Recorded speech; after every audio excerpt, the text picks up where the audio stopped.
So, I can't say I hate Funko, because I don't. They've been the only company that's been giving us Five Nights at Freddy's action figures for years. And that's something that is pretty important for any franchise. You know, you need action figures, and Funko's been giving us that.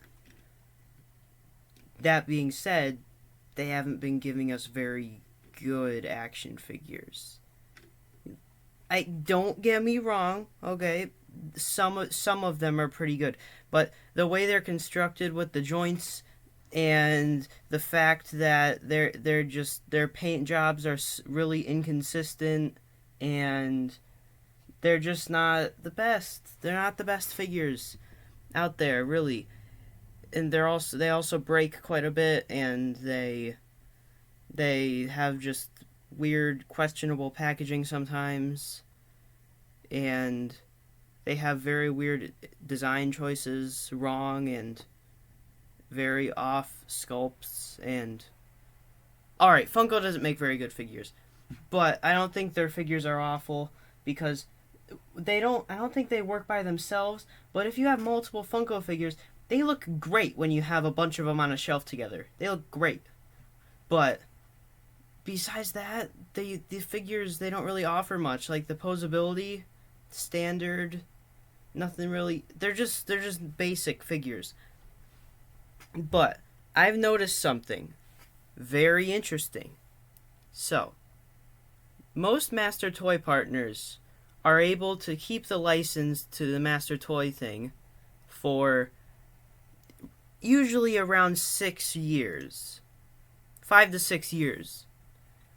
Funko, they've been making this in 2016, so let's count. 2016, 2017, 2018, 2019, 2020, 2021. This year is their 6th year making FNaF toys. So, after this year, I have a not sure. Scott could renew their license, but that doesn't usually happen when Master Toy licenses run out. Usually a new company takes the lead. So, after this year, we might not be getting Funko stuff anymore. After that Curse of Dreadbear wave in October, we might not be getting any more Funko stuff. So, this begs the question, who's going to take the license? Who's going to do it? And that is what I am going to say today. You read the title. Jakks Pacific. They are a very, very, very good toy company. And in today's video, I will be going over all the reasons why Jakks Pacific should be the next Master Toy partner for Five Nights at Freddy's. Let's begin. So, I know some of you guys are going to be saying, no, Neca should do it. Neca make good figure. Neca should make Freddy toys. And my response to that is no. Okay? My reason is neither me or you can afford $30 for a figure. And there's every wave has $30 for each figure. That is ridiculous. That is insane compared to how much Funko or Jakks would be priced at. And honestly, with a franchise like FNaF that has so many kids who want to collect things, and so many adult collectors, and then also so many kids who just want to play with them, this franchise isn't really the type of franchise to get figures like that.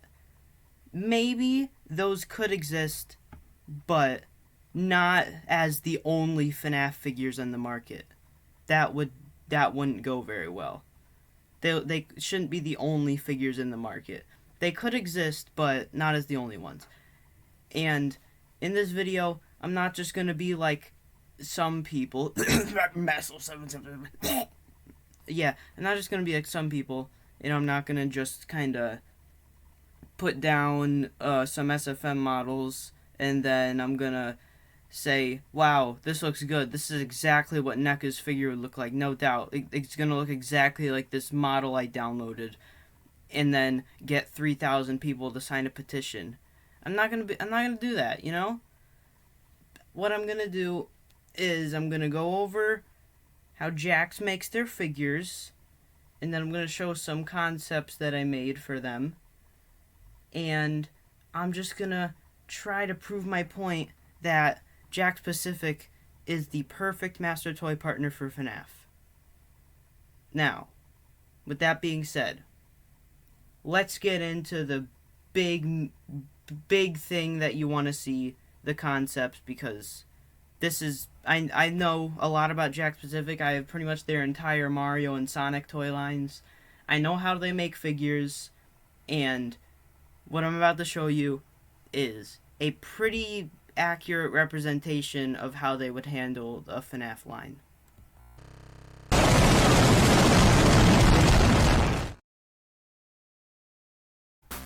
One of the best examples of how they would handle a FNaF line would be found in their other video game toy lines, most notably Super Mario and Sonic the Hedgehog.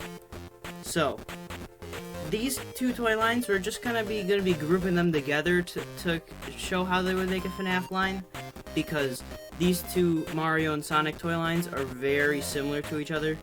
So we're basically just gonna be talking about the figures and how the toy lines are set up, so you can get a pretty good idea of how they would do a FNaF toy line.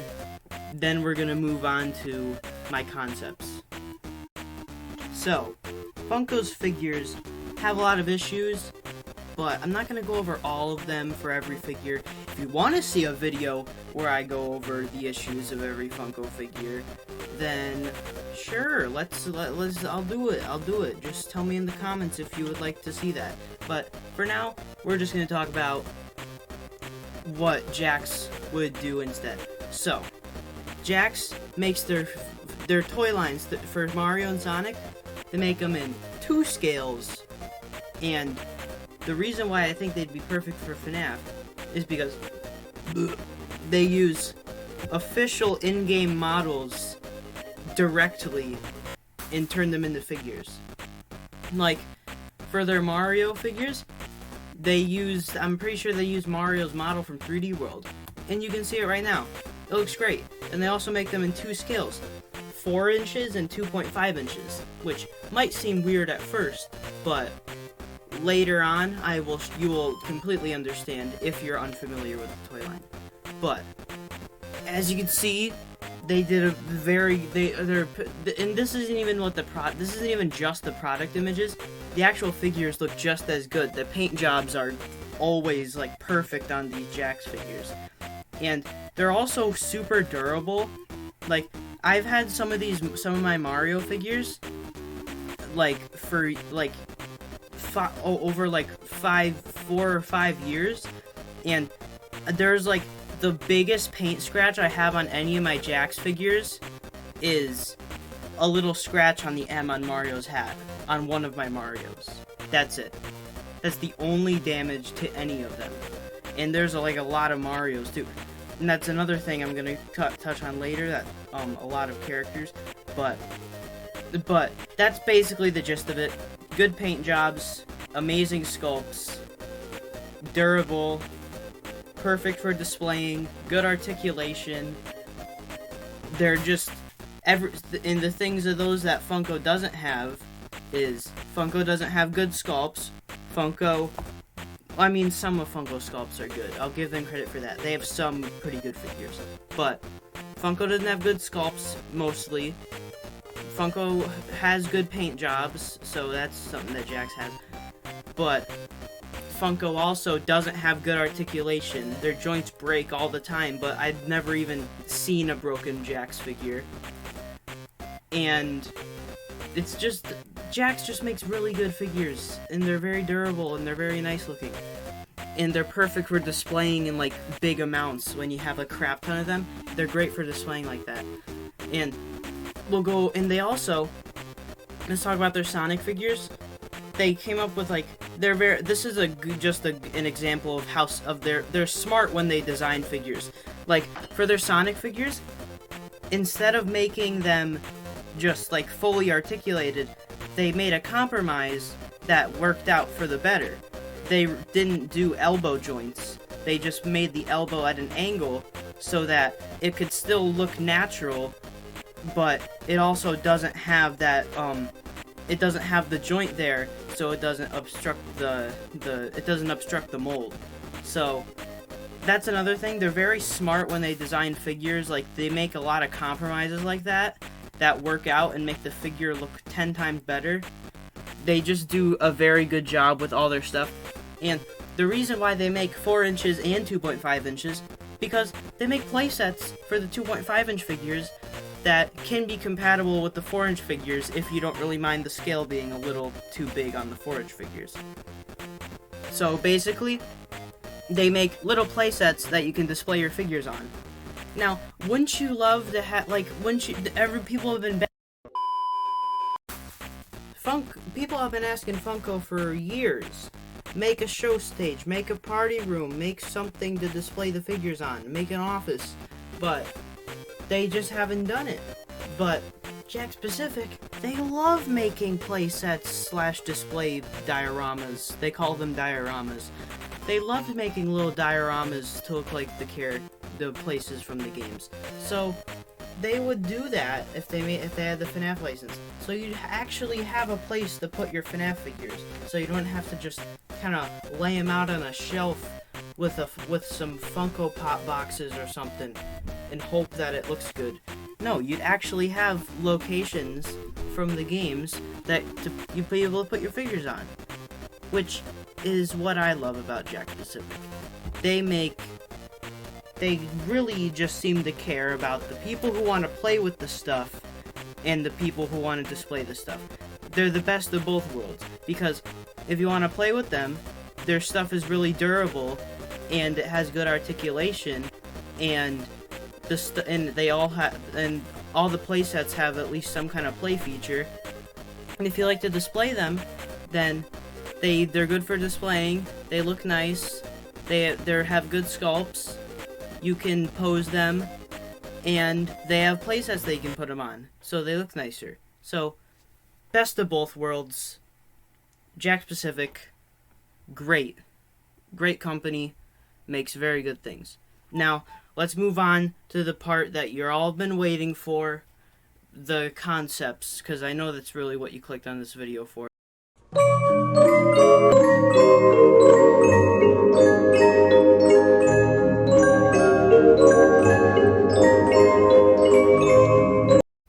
Alright, let's move on to the most exciting part of the video, the concepts. I have made concepts for Wave 1 and Wave 2. Here's the credits to who made the models. Let's move on to Wave 1 and Wave 2. And if you'd like to see me continue making waves of these concepts for waves, then just let me know in the comments, and I'll gladly do that. I'd love to make a series about that. So, let's start off with FNaF 1 Freddy, obviously, is the first figure in Wave 1. So, I've designed this figure based off of how Jakks would do their stuff. They have very accurate sculpts, but very simplistic, minimalistic paint jobs. So I feel like this would be a nice change of pace, because I feel like Funko tries too hard with the paint jobs and doesn't worry enough about the sculpts and the articulation, which is what they really should be worrying about when making a figure. The paint job is probably the lowest priority. Well, nah, it's important, but whatever. You get my idea. The articulation and the sculpt is more important. But, yeah, so this is basically what I think a Jakks Pacific Freddy would look like. He has very simple paint job, and his accessory is his microphone and a monitor set from the first game with a party room image on it. The reason why I chose this kind of accessory is because Jakks likes to throw in accessories that kind of work with your display, and you can use them with your figures to make the display look nicer.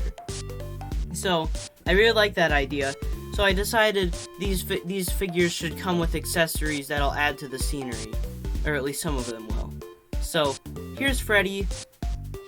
he's basically just the Team VR Freddy model, the fan one, and I've retextured it custom. I've made some custom textures for it, and I've basically just made it look a lot more like a toy, you know, smoothed out everything, and I think it turned out pretty good.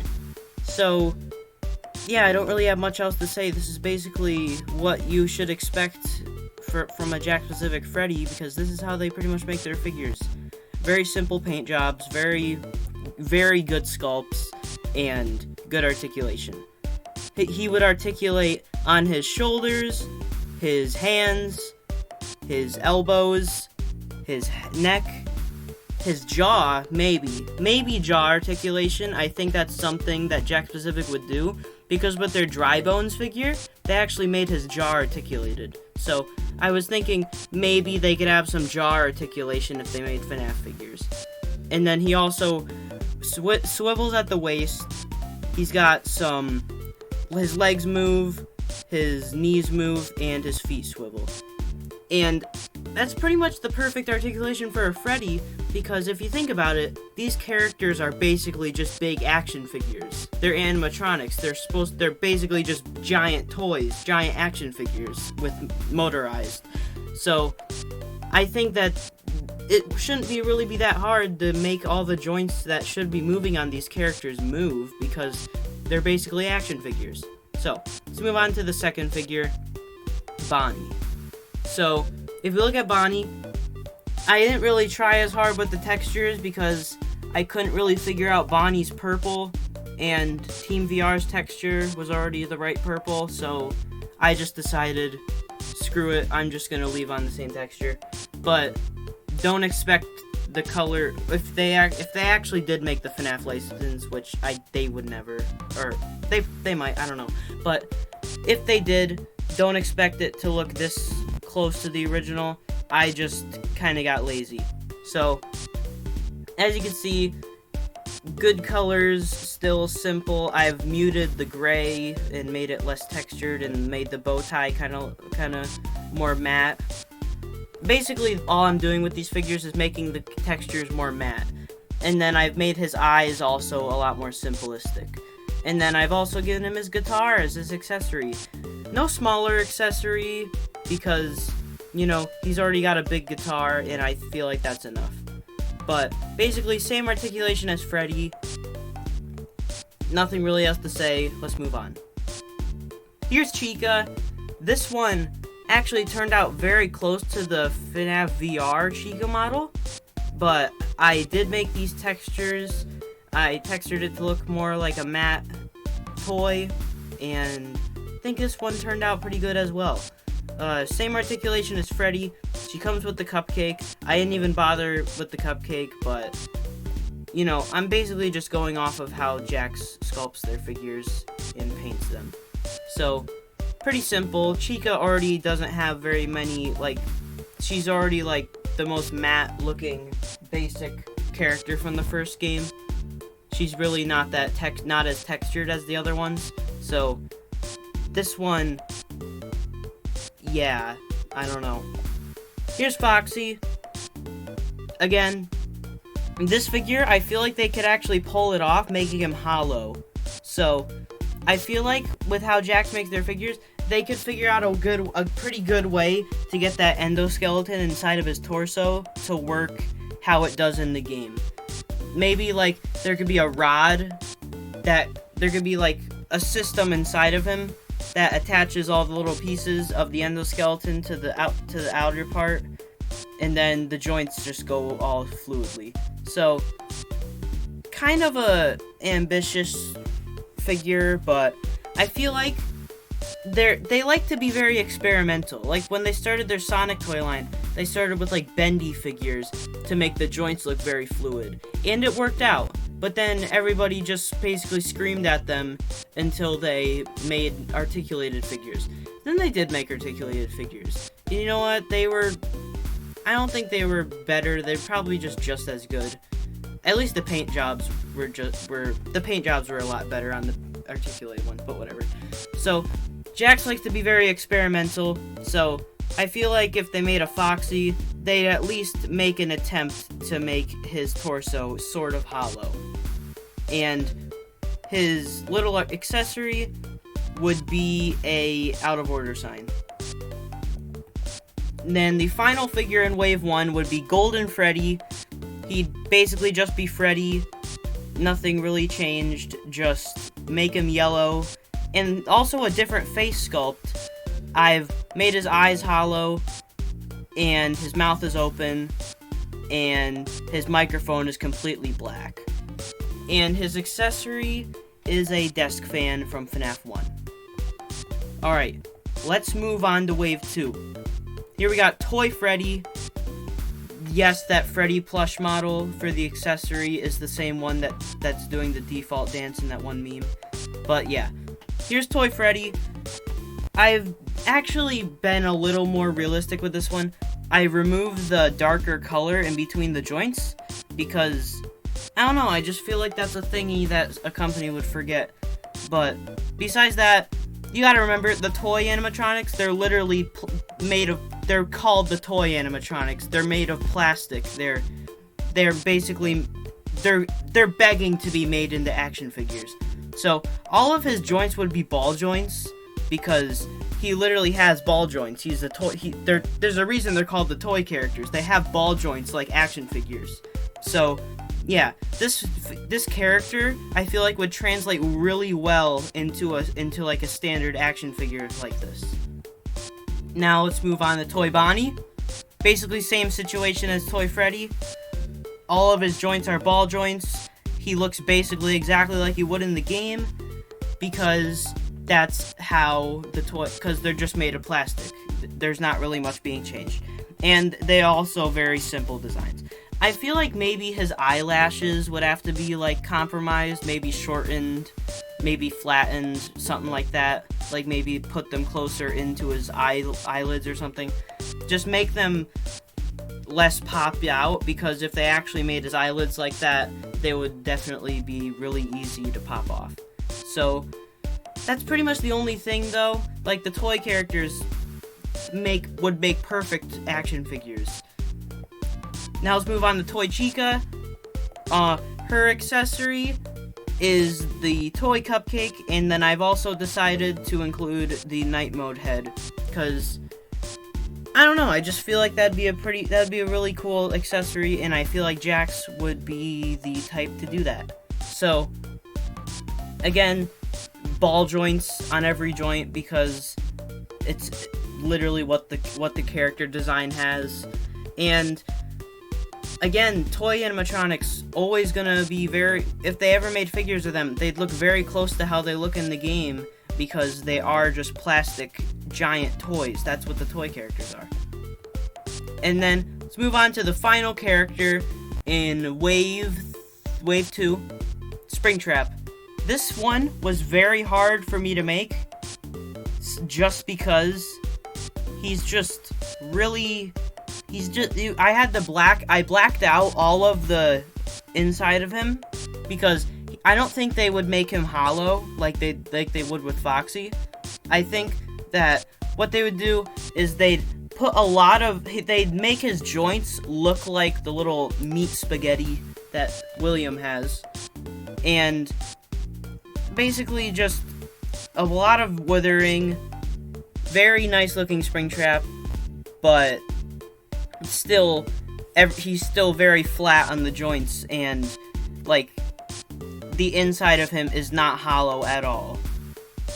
And again, textures, I couldn't really figure out the colors, so I just left it. But if they did make Springtrap, his colors definitely wouldn't be this perfect.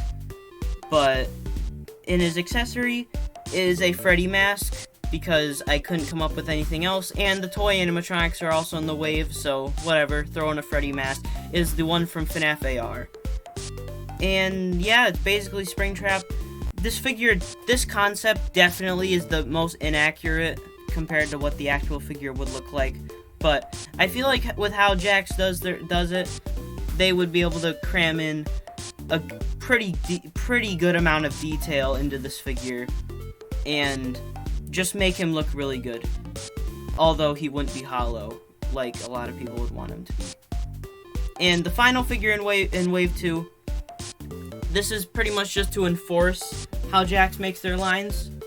It is a variant of Freddy where he is angry and he comes with a party hat. So, the reason why I would include this is because Jakks re-releases a lot. They like to make variants of the same character.